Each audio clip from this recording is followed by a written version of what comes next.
Well, hello everyone. I'm Rob Sloan, Vice President of Cybersecurity Advocacy at Zscaler, and I'm joined today by Sam Curry, Zscaler's Chief Information Security Officer in residence. Welcome, Sam.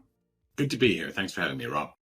Sam, you recently spoke at a National Association of Corporate Directors event in Washington, D.C. Over the next 10 minutes or so, you're going to kindly share some of those insights you gave to directors while you're on stage. So let's get started by touching on the Securities and Exchange Commission rule on cybersecurity risk management, strategy, governance, and incident disclosure. This is the one that came out last July. Sam, do you think that adoption of that rule has positively impacted the way that boards oversee cybersecurity? I think it's a little soon to tell. I think the answer is probably no, but it will. And one of the reasons for that is that these things are meant to guide behavior. And it wasn't like it wasn't important before.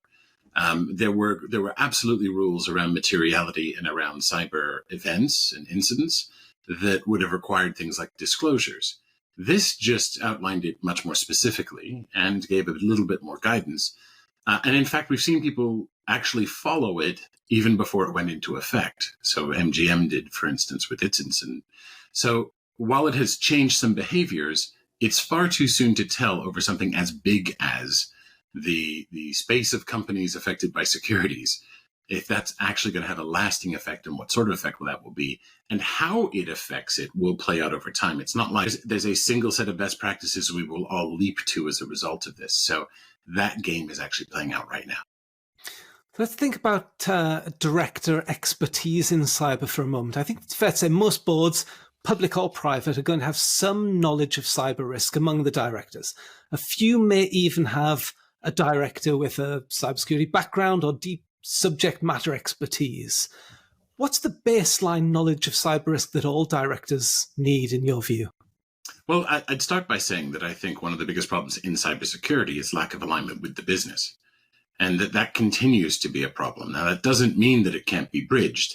It's that there isn't a lingua franca, generally speaking, between the business side and directors and the cybersecurity profession, and security and privacy as a mandate. Having said that, it is still risk management, and that is something inherently that boards understand and they know how to do. So it is there. It can be done. And as you said, sometimes there are actually security people on board. Sometimes there's skills there. And they have been having cyber dialogues for a while. It seems that the frequency is going up, and bringing consultants in to have those discussions is very important. So my sense is it's going to improve, but a number of my colleagues have been saying, they're going to need us now on boards. And I'm going to say no, not just because of your cyber skills. What you're probably going to find is that more people who are entering boards are getting cyber skills, either as an addition to what they do, or perhaps because it's going to become more spread through the industry. More general managers are starting to understand cyber better because it's becoming pervasive. And it's also the largest spend in IT now. It passed storage a few years ago. So I'd say it's kind of inevitable that that's going to happen, but we haven't reached a day where someone says, okay, we have dedicated cyber people as a must. So it's a leavening that is going to increase. And I think that's important. And the dialogue is still important across that divide, and the lingua franca is still absent. And the more directors hear the briefings from cyber leaders, the more familiar they're going to get. They're going to hear about things like multi-factor authentication, email web security, secure backups, patch management, etc., those core controls around cybersecurity. Now, one thing they may be less familiar with, they may understand less well, is the zero trust. Can you briefly describe what zero trust is and why directors need to care? Well, yeah, absolutely. So I think the simplest definition, and it's important to be able to define it simply, is zero trust is only allowing what the business needs when it needs it for as long as it needs it. And that is, it sounds very simple, but the devil's in the details. And the hard part's the word only. That's a difficult thing to do. Contrast that with the way we've been doing sort of IT and business services for a very long time. The way we do IT has always been to maximize connectivity. Why? Because that's the way we make sure we don't get a lot of tickets. That's the way we make sure that people aren't left on help desk lines forever. And so if you think about it, the IT and infrastructure people, and to some extent security people, are rewarded or punished on the basis of quality of service and uptime. So we default to massive redundancy, massive over provisioning, and complexity. It's one of those things where you just keep putting a patch on and putting a patch on. And so it almost as if you're building a wall and you just keep putting more layers on it. That has to stop to some degree. So now we get to zero trust. And in the world of zero trust, what we say is, let's make sure we have a reliable from an availability connected medium. And then we say, but don't trust it. The default should be no access until it's actually needed, and then grant it, and then take it away when it's not needed. And what this means is that options for attackers go away. You become harder to find. It's harder to move laterally. It's harder to do exploits. It's not that that doesn't happen anymore, but the chance of an incident goes down. And should somebody be compromised, identity or machine, the damage that can be done goes way down. People immediately understand that, right? You take options away from attackers and from malware, and you say, let's not let this actually be as catastrophic as it could otherwise be. So to some extent, you've already just answered this. So I want to really be nice and clear. It used to be a case of experts saying it's not a case of if, it's a case of when you get compromised. Now, does that still hold true then for organizations with zero trust? Is compromise still inevitable? Do they still need to plan for what happens when the breach occurs? Oh, absolutely. By the way, that is a statement that used to annoy me no end. I remember sitting 10 years ago in an audience and hearing someone say there's those who've been breached and those that don't know it. And it infuriated me because the spend in the space kept going up, and nobody wants to go to work every day knowing that ultimately their work is futile. And so I decided at that point that I was going to make decisions about how I applied myself to try to change that equation.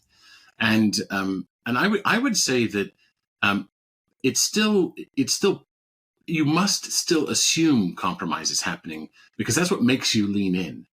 That's what makes you go look for the opponent, the bad people that are in your networks and their tools.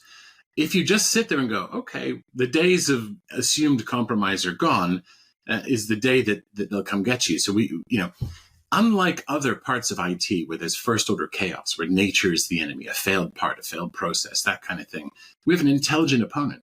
So if you build the perfect system, they'll find a way around it. This requires an active defense. So I would say the big advances now are that we have architectural ways like zero trust of actually saying, let's reduce the likelihood to something meaningfully small and the damage so that it isn't catastrophic. And let's understand what's happening. Now, having said that, most people go, well, okay, is it or isn't it? Well, that's the problem. It's not binary, right? So we tend to think in security as if, are they alive or dead? Is it blown up or not, right? Is it good or bad? And usually it's something in between. And the best way to think about security is what's the cost to break? And meaningfully changing that actually works in the risk and the security of an organization. So the easy answer to your question is it's a fundamentally different space when people do this right. Okay, well, one last question for today then, Sam. What is your call to action for board members?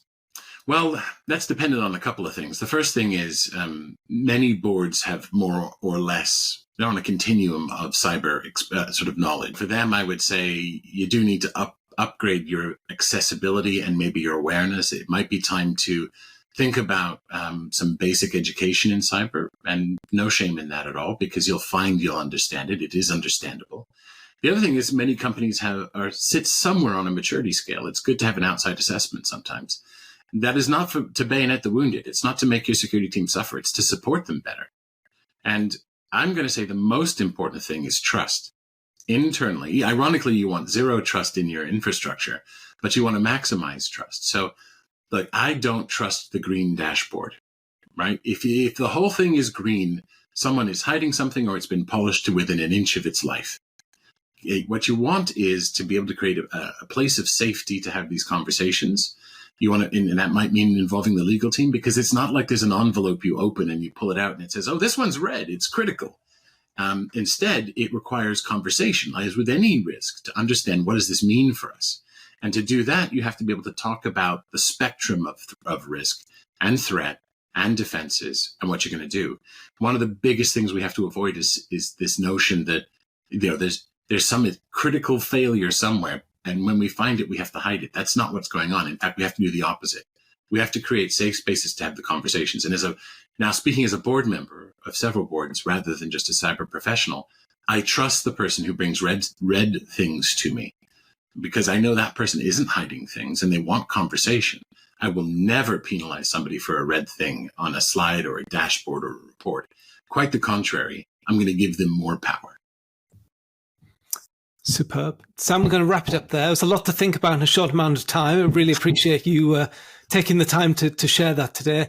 I'm going to put some links to resources on the screen that may be useful, including a write-up of Sam's NACD session and a link to a free ebook Zscaler created for board directors called 7 Steps for Board Directors, the Guide to Effective Cyber Risk Management.